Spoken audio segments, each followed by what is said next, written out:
वंदे मातरम। आप सभी का नेटवर्क 10 में स्वागत है। मैं हूं परविंदर गोस्वामी और आज हम इस खास बातचीत में हमारे साथ एक खास मेहमान हैं। हमारे साथ राजीव कृष्णा जी हैं, आईपीएस हैं, एडीजी हैं उत्तर प्रदेश पुलिस के। आगरा जोन आप देखते हैं और बहुत ही महत्वपूर्ण आगरा जोन है और अपने आप में बहुत ही हंसमुख और हर चीज को समझने वाले, और सभी लोग उनकी बड़ी तारीफ भी करते हैं। आज हमारे साथ जुड़े हैं। आपका बहुत बहुत स्वागत है राजीव जी। धन्यवाद। राजीव जी, एक तो नेटवर्क 10 एक क्योंकि छोटी सी हमने एक पहल की है कि क्यों ना उन चीजों को सामने लाया जाए जो वास्तव में चल रही है, और खासकर पुलिस ना तो कोई पीपीई किट है और ना कुछ ऐसी उनके पास और कोई कवच है सुरक्षा का कि वो बहुत एकदम से सेफ हो। उसके बाद भी जिस तरह से आज पुलिस का एक जो चेहरा सामने आया है वो अपने आप में काबिले तारीफ है। आप आगरा के अंदर कैसे देखते हैं, कौन कौन सी चुनौतियां अभी आपके सामने हैं? क्योंकि सबसे बड़ी बात, क्योंकि अब जो है पूरी जिम्मेदारी पुलिस के कंधों पे है। बहुत सारी चीजें, एक तो पहले चोरी अपराध वो बहुत सारी चीजें रहती हैं, उसके अलावा अब एक नई जो चुनौती है काला बाजारी, और जो जिस तरीके की आप आज माहौल देख रहे हैं वहां पर पुलिस की जो जिम्मेदारी है वो ज्यादा बढ़ जाती है।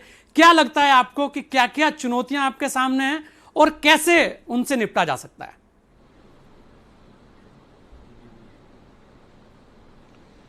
जी धन्यवाद। ये बात सही है कि कोरोना काल में सामान्य कामों के अतिरिक्त, पुलिस के सामान्य कामों के अतिरिक्त जो कोरोना की चैलेंजेस हैं वो अतिरिक्त बढ़ गए हैं, जिसमें कोरोना का जो प्रसार है उसको किस तरह से रोका जाए वो एक बहुत बड़ी चुनौती है। साथ ही इस फ्रंट लाइन वर्कर के रूप में कार्य करते हुए हम और हमारे अधिकारी, हमारे कर्मी कोरोना से संक्रमित ना हो और संक्रमित होने की दिशा में उनको जल्दी और प्रॉपर ट्रीटमेंट मिल जाए, ये एक चुनौती है। और साथ ही साथ अब क्योंकि इलाज में जो विभिन्न आयाम हैं, उसके दवाइयां हैं, ऑक्सीजन है, बेड्स हैं, इन सब में भी शिकायतें कालाबाजारी इत्यादि की आ रही हैं, तो इनको प्रॉपरली इन्वेस्टिगेट करना, इनको रोकना, इनकी रोकथाम, ये भी अपने आप में चुनौती है।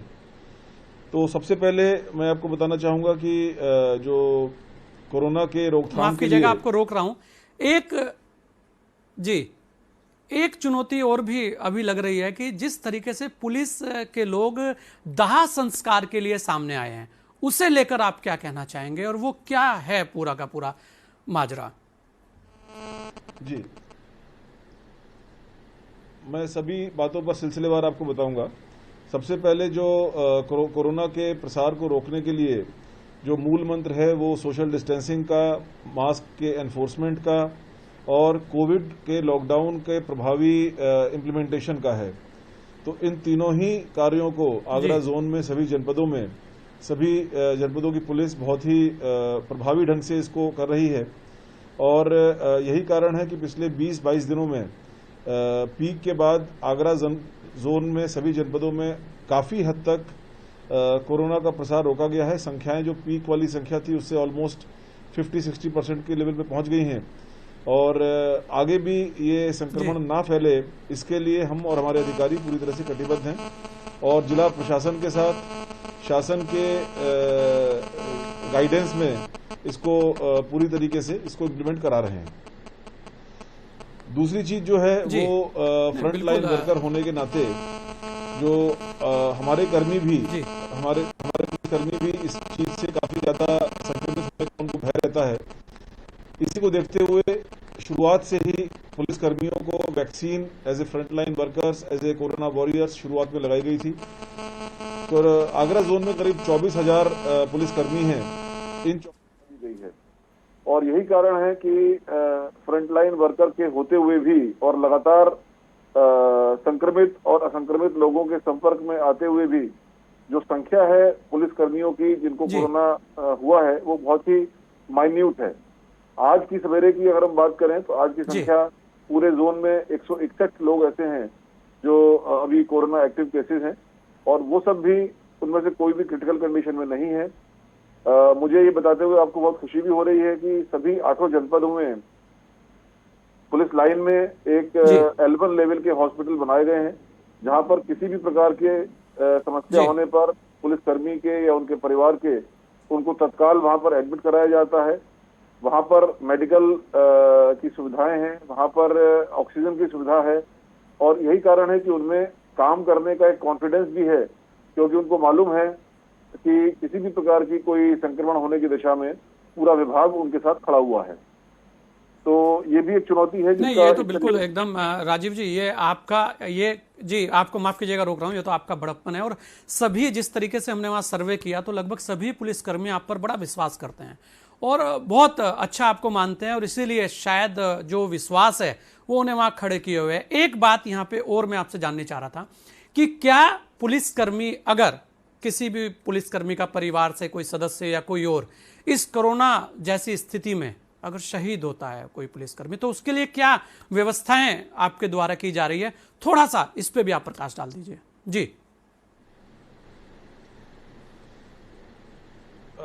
इस परिस्थिति में शासन के द्वारा, डीजीपी मुख्यालय के द्वारा स्कीम चलाई गई है या एक निर्देश जारी किया गया है।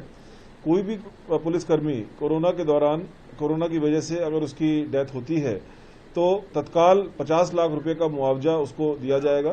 That is over and above जो उनका नॉर्मल जो उनके पेंशनरी बेनिफिट्स हैं या बाकी जो बेनिफिट्स हैं, उनसे ऊपर 50 लाख रुपए का मुआवजा उनको तत्काल दिया जाएगा।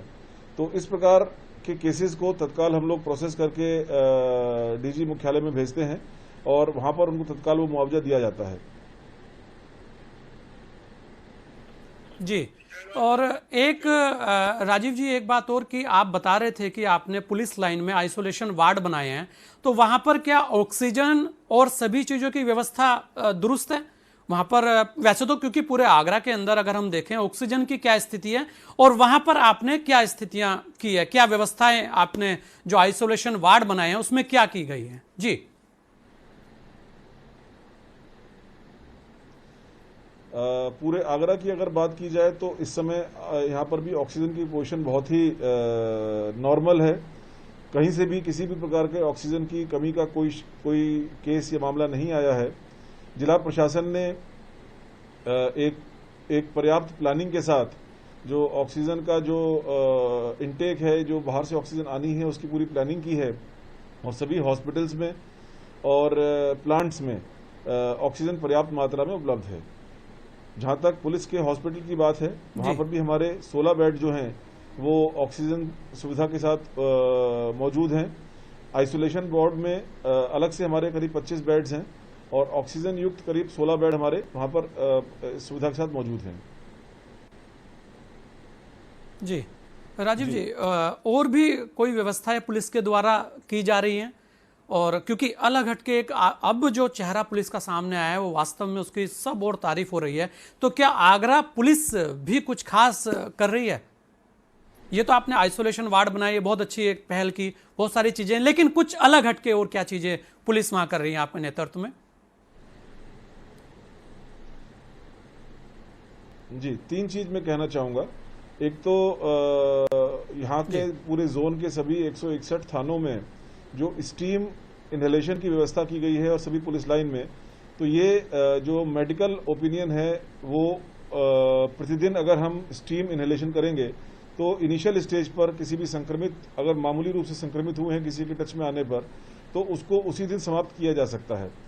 तो इस बात को लेकर के सभी थानों में, सभी पुलिस लाइन में स्टीम इनहेलेशन की व्यवस्था की गई है और इस कारण से हमारे यहाँ पर संक्रमण काफी कम हुआ है। दूसरी बात, जो सभी पुलिस कर्मियों के लिए यहाँ पर समय समय पर वेबिनार आयोजित किए गए हैं, जिसमें जो बहुत ही काबिल डॉक्टर्स हैं, यहाँ पर जो एसएन मेडिकल कॉलेज के हैं, प्राइवेट सेक्टर में हॉस्पिटल्स हैं, उनके डॉक्टर्स हैं, उनके माध्यम से हमारे कर्मियों को क्या सावधानियां बरतनी है, क्या अगर उनको संक्रमित, उनके परिवार का कोई आदमी संक्रमित हो जाता है तो उनको क्या दवाएं और किस स्टेज पर वो दवाएं ली जानी है, इसके बारे में बार बार बताया गया है। जहां तक पब्लिक की बात है, आपने देखा होगा इस तरह के कई मामले सामने आए होंगे जिसमें हमारे पुलिस कर्मियों ने अपने नॉर्मल ड्यूटी से आगे बढ़कर पीड़ित परिवार को, उनके परिजनों को, इवन मृतक होने की दिशा में उनके परिजन या उनके पड़ोसी उस बॉडी को नहीं छू रहे हैं बिकॉज ऑफ कोरोना के भय की वजह से, वहां पर भी हमारे पुलिस कर्मियों ने अपने कर्तव्यों से आगे बढ़ करके ऐसे सभी परिवारों की मदद की है। हमारे अधिकारी समाज सेवी संस्थाओं के साथ मिलकर के ऐसे गरीब लोगों को जिनको कोरोना कर्फ्यू की वजह से, कोविड कर्फ्यू की वजह से, लॉकडाउन की वजह से उनके रोजी रोटी ना मिल पाने के कारण उनको बेसिक एमिनिटीज की दिक्कत है, खाने पीने की दिक्कत है, तो कई समाज सेवी संस्थाओं के साथ मिलकर के उनका इस प्रकार का भी प्रबंधन कराया गया है।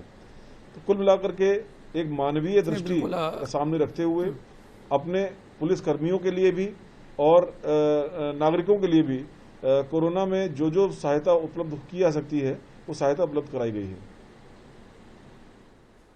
ये बिल्कुल राजीव जी, एक बात और यहाँ बड़ी अहम है। ऐसा कहा जा रहा है, जिस तरीके से वहाँ लोग बताते हैं कि आप समय समय पर खुद ही सड़कों पर निकल जाते हैं राउंड लेने के लिए, तो ऐसे में जो और अधिकारी हैं उनका भी कर्तव्य बनता है कि वो भी फील्ड में जाएं। तो उसे लेकर आप क्या पहल करना चाहेंगे या क्या आपने व्यवस्थाएं उसके लिए की है? क्योंकि जब एडीजी रैंक का ऑफिसर सड़कों पर स्वयं निकलता है तो कहीं ना कहीं जो सिपाही है उसका मनोबल बढ़ता है। तो उसे लेकर भी हम चाहेंगे कि आप एक कुछ उस पर भी प्रकाश डालें कि आप, क्योंकि लगातार ये कहा जा रहा है कि आप सबसे ज्यादा सक्रिय फील्ड में रहते हैं, ऑफिस की जगह आपको फील्ड ज्यादा पसंद है। जी राजीव जी। जी देखिए, ऐसा है, ये पूरा टीम वर्क है और टीम के लीडर होने के नाते अपने टीम के मेंबर्स का हौसला बढ़ाना एक इंटीग्रल पार्ट है मेरे काम का। सभी अधिकारी, मैं ही नहीं, सभी अधिकारी फील्ड में मौजूद रहते हैं और समय समय पर वहां पर रह करके अपने जवानों का, अपने कर्मियों का, नागरिकों का भी उनका मनोबल बढ़ाते हैं और साथ ही एनफोर्समेंट की एक्टिविटी एक मानवीय चेहरे के साथ प्रॉपरली एनफोर्स हो सके, इसका पूरा प्रयास करते हैं। तो लगातार हमारा अपने कर्मियों से संवाद बना रहता है। ये एक उनके मनोबल बढ़ाने की दिशा में बहुत इंपॉर्टेंट है और साथ ही साथ पब्लिक में भी ये मैसेज जाता है कि सभी लोग इस दिशा में बहुत गंभीर हैं, बहुत सक्रिय हैं। जी जी राजीव जी, एक और सवाल, क्योंकि आपका समय बड़ा कीमती है। राजीव जी, एक तो पुलिस के लिए क्या आप कहना चाहेंगे और दूसरा पब्लिक को क्या संदेश देना चाहेंगे?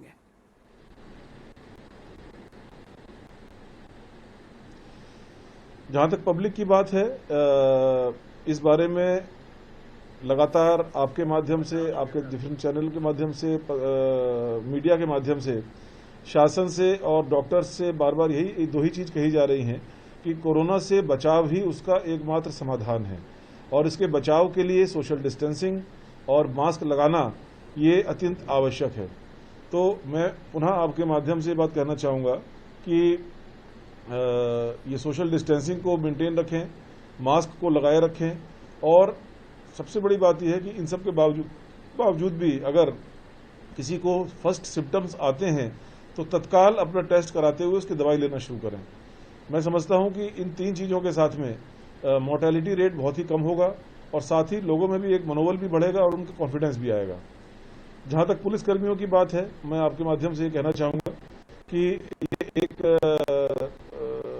आपात घड़ी है सभी के सामने, नागरिकों के सामने भी, पुलिस कर्मियों के सामने भी, और इसमें हमको अपना मनोबल नहीं कम होने देना है। हमको उसी मनोबल के साथ, बढ़े हुए मनोबल के साथ जितनी हम अपने नागरिकों के उनके क्या कहते हैं कि उनकी मदद के लिए सामने आ सकते हैं, उतना हमको सामने आना चाहिए। हमको अपने अपने नॉर्मल कर्तव्यों से आगे बढ़कर भी हम नागरिकों की एक मानवीयता के साथ में मदद कर सकें, एक जो एनफोर्समेंट की एक्टिविटी है उसको मानवीयता के साथ कर सकें, तो यही हमारे लिए सबसे बड़ा ड्यूटी का पार्ट होगा। जी जी बिल्कुल राजीव जी, आपने अपना कीमती समय हमें दिया, इसके लिए बहुत बहुत धन्यवाद आपका। तो ये थे राजीव कृष्ण जी, जो एडीजी हैं आगरा जोन के पुलिस के। अपने आप में बहुत ही कार्य ये वहाँ पर कर रहे हैं, खासकर कोरोना को लेकर। जिस तरीके से पुलिस की जो छवि होनी चाहिए थी, आज लोग पुलिस पर विश्वास कर रहे हैं। ये अलग बात है कि कहीं कुछ ऐसे नाम भी होते हैं जो कुछ जगह, केवल कुछ जगह, कुछ लोग ऐसे होते हैं जो उस वर्दी पर सवालिया निशान खड़ा करते हैं। लेकिन अगर उन्हें हम छोड़ दें तो आज जिस तरह से पुलिस कार्य कर रही है वो अपने आप में बड़ा अहम है। तो अगली बार फिर मिलेंगे ऐसे किसी एक खास व्यक्ति के साथ। तब तक के लिए दीजिए मुझे इजाज़त। जय हिंद।